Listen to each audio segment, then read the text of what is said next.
Wondering if you take that lower level desire, if it'll stop you from manifesting your higher level desire that you might be experiencing? Well, I'm going to tell you exactly what that means. And I'm also going to explain what I'm talking about. We have different levels of desire within us when it comes to manifesting. We have the desires that come from our predictability field. We have the desires that come from the possibility field. And then we have the desires that come from the potentiality field. Here's the thing.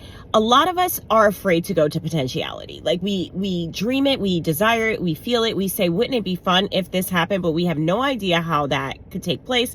No idea how to make it happen. And so therefore we shrink down from that desire. And typically we end up either in predictability or possibility. The problem with that is predictability is not actually manifesting because you know exactly how you're going to do it. You've probably done it before and you're actually making the steps and you're really going to just go for it. And it's more like an actionable thing. But we say that it's manifesting because when it actually happens, it comes true. So it's kind of like a wish that comes true, but you knew exactly how you were going to do it in the first place. Then we go into possibility. Possibility is, I'm not exactly sure how this is going to take place, but I know I could probably happen. I know it could happen. I know it's possible.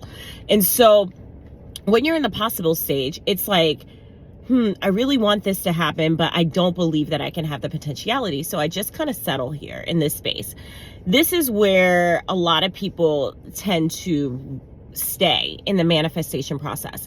But the thing is, when you had the potentiality desire, you already had the desire. You already knew you wanted it. You already felt it deep in your soul. And those frequencies and messages were sent to the universe. But when you decided you don't know if you could have it, it makes it take longer. So therefore, that's when we experience the void. That's when we experience a delay. And so in the delay, a lot of times we drop our energy field. We drop our energy field down and we settle for what's possible. Because the other thing, the potential thing, is like, it feels almost impossible, but you know you still want it, but maybe it could be possible. You just don't know. Now, the possibility field, it's not bad. It's not bad at all. If you get it, you would be happy with this thing. But there would always be this little nagging in your soul for this thing that's potential. Here's where people get stuck. They actually might even manifest the thing that's possible for them. And then they get like a decision that has to be made.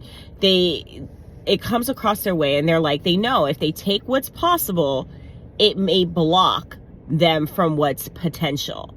Here's the danger zone with that. You have to make a choice. You have to make a decision because the universe is always following your lead. So when you lead, the universe follows. You're not going to know how. You're not going to know the how until after the fact when you deal with the field of potentiality. So when you get to that decision mode, you have to decide, am I going to take this really good thing that's possible, that, I really was wanting, that could be good for me, or am I going to give up what's good to go for the great, what's potential, and trust that I get to have that?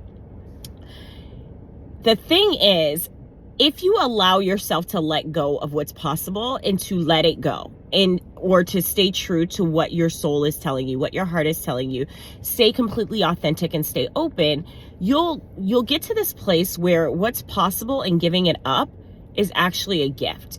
You will feel so free energetically.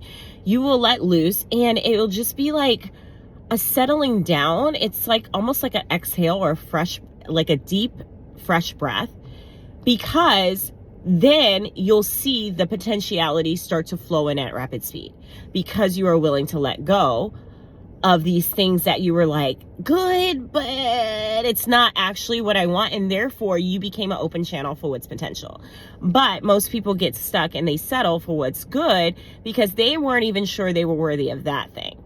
They were having doubts. They had to do the work. They had to go through, rearrange their thoughts just to get what's possible. So thinking about what could be required for what's potential seems to be very scary, nerve-wracking, and everything else. But what I want to tell you is if you have the courage to actually go for what's potential, to actually let go that decent thing, detach from it, and just not make it happen, not get into that zone when you are making it happen, in what's possible, and you are just holding space for this deep potential thing, it will make your freaking head spin on how fast it will come to you. The potential, the pinch me, what the fuck is even happening type of thing you're really hoping for.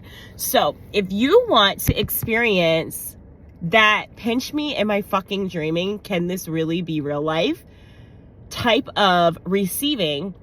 You have to be willing to be completely open and available for not just possibility, but potentiality instead.